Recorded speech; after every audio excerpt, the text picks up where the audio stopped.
संज्ञा। बच्चों, आज हम संज्ञा के बारे में पढ़ेंगे। या तो हम जानते ही हैं कि किसी व्यक्ति, वस्तु, स्थान, प्राणी और भाव आदि के नाम को संज्ञा कहते हैं। आइए इसे और विस्तार पूर्वक पढ़ने का प्रयास करते हैं। इस चित्र में देखिए, राहुल की माँ ने उसे फल लाने के लिए बाजार भेजा। बाजार जाने की सुनते ही वह खुशी से उछल पड़ा। उसका पालतू कुत्ता भी उसके पीछे पीछे चल दिया। तो इन वाक्यों में राहुल और उसकी माँ, ये किसी व्यक्ति का नाम है, इसलिए ये संज्ञा है। बाजार किसी स्थान का नाम है, इसलिए यह भी ये संज्ञा है। फल क्या है? वस्तु का नाम, इसलिए यह संज्ञा है। कुत्ता किसी प्राणी का नाम है, इसलिए यह संज्ञा है। खुशी भाव है, इसलिए यह संज्ञा है। इस प्रकार ये सभी संज्ञा हैं, क्योंकि संसार की प्रत्येक वस्तु, स्थान, प्राणी एवं मन के भावों का कोई ना कोई नाम अवश्य होता है। इन नामों को ही संज्ञा कहते हैं। आइए अब हम संज्ञा के भेदों को पढ़ते हैं। बच्चों, संज्ञा के मुख्य 3 भेद होते हैं। पहला व्यक्तिवाचक संज्ञा, दूसरा जातिवाचक संज्ञा, तीसरा भाववाचक संज्ञा। आइए अब इन्हें हम पढ़ते हैं। व्यक्तिवाचक संज्ञा। हमने हिंदी में बातचीत की। हिमालय सबसे ऊंचा पर्वत है। ताजमहल यमुना के किनारे है। इसमें देखिए बच्चों, हिंदी विशेष भाषा का नाम है, हिमालय किसी विशेष पर्वत का नाम है, और ताजमहल विशेष इमारत का, और यमुना विशेष नदी का नाम है। ये सभी व्यक्तिवाचक संज्ञाएं हैं, यानी कि किसी विशेष व्यक्ति, प्राणी, वस्तु या स्थान आदि के नाम को व्यक्तिवाचक संज्ञा कहते हैं। आइए और उदाहरण देखते हैं। भारत, सूर्य, मदर टेरेसा, जापान, सोमवार, स्वतंत्रता दिवस आदि। जातिवाचक संज्ञा। बच्चों, इन दिए गए हुए चित्रों को ध्यान से देखिए। मक्खियाँ गंदगी फैलाती हैं। कंप्यूटर खराब हो गया। घोड़ा दौड़ रहा है।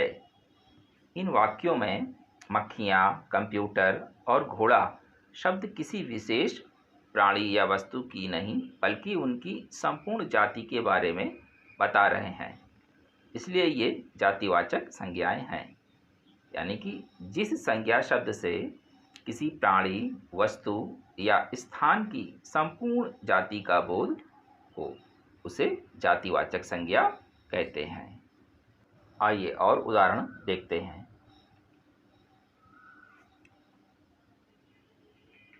पक्षी, फूल, पाठशाला, फल, भाषा, नदी, नेता, घर आदि। भाववाचक संज्ञा। बच्चों, चित्र को ध्यान से देखिए। मनीषा को प्यास लगी है। हमें अपने देश से प्रेम है। मुझे गर्मी लग रही है। यहाँ प्यास, प्रेम और गर्मी शब्द व्यक्तियों, प्राणियों, स्थानों के नाम न होकर केवल भावों के नाम हैं, जिन्हें हम केवल महसूस कर सकते हैं, देख या छू नहीं सकते। इसलिए प्यास, प्रेम और गर्मी भाववाचक संज्ञाएं हैं, यानी कि जो शब्द किसी भाव, गुण, दोष, दशा, स्वभाव आदि का बोध कराते हैं, वे भाववाचक संज्ञाएं कहलाते हैं। भाववाचक संज्ञा के उदाहरण देखते हैं। सर्दी, ठंडक, बुढ़ापा, बचपन, सुंदरता, खुशी, क्रोध, मित्रता, दया, वीरता आदि। बच्चों, संज्ञा के दो और अन्य भेद भी माने जाते हैं, जिनमें पहला है समूहवाचक संज्ञा, दूसरा द्रव्यवाचक संज्ञा। आइए इन्हें हम पढ़ते हैं।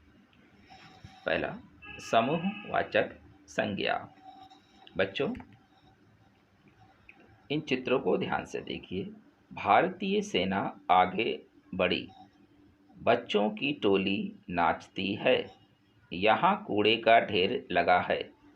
इसमें देखिए, सेना, टोली और ढेर शब्द किसी ना किसी समूह को सूचित करते हैं, इसलिए ये समूहवाचक संज्ञाएं हैं, क्योंकि ये किसी न किसी समूह को सूचित कर रहे हैं। यानी कि जिस संज्ञा शब्द से एक ही जाति के व्यक्ति या वस्तुओं के समूह का बोध होता है, उसे समूहवाचक संज्ञा कहते हैं। आइए उदाहरण देखते हैं। अन्य भीड़, परिवार, गुच्छा, दल, गड्डी, गट्ठर, मंडली, जुलूस आदि द्रव्यवाचक संज्ञा। बच्चों, इन चित्रों को ध्यान से देखिए। यह हार सोने का है, पेट्रोल बहुत महंगा हो गया है, रोटी पर घी जरूर लगाना।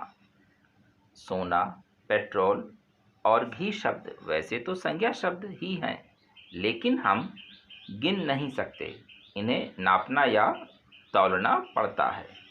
यानी कि धातु, द्रव्य या पदार्थ को सूचित करने के कारण इन्हें द्रव्यवाचक संज्ञा कहते हैं।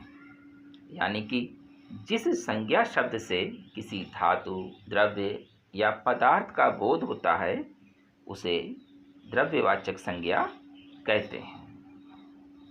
आइए उदाहरण देखते हैं। चांदी, आटा, तेल, चीनी, लोहा, तांबा, पानी, मिट्टी, दूध, चाय आदि।